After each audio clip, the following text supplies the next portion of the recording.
All right, so I got the old tail panel out.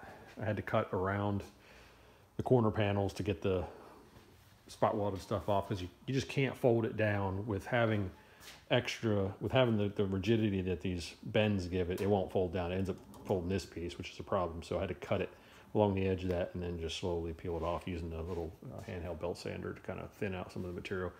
So I got all that cut out. I've got one spot here that definitely needs some help because the original panel was rusted in between the two, so it's got some rot here and a little tiny pinhole here as well.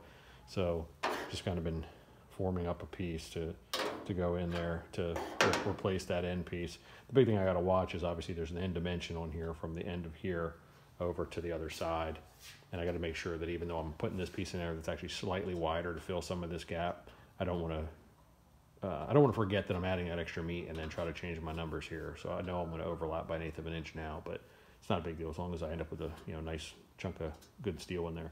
So the fit's not bad. It's definitely got to be pinched down around the edges.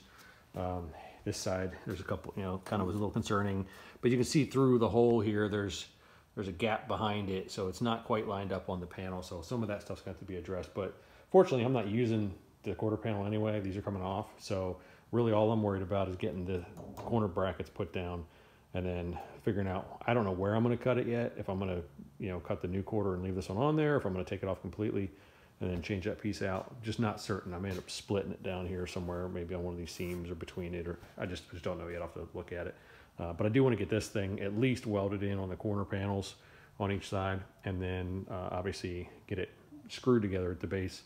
That way when I go in with the transition pan, I can tie back into it and actually have this thing held pretty rigidly. And then obviously put the latch bracket on there as well for the trunk lid.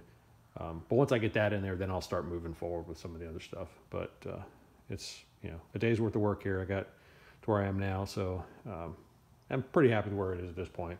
I've got it clamped in place, so nothing's going to move in the meantime, and then I'll get to welding it here maybe in a week or something. So we'll see, but making progress, but slow, like always.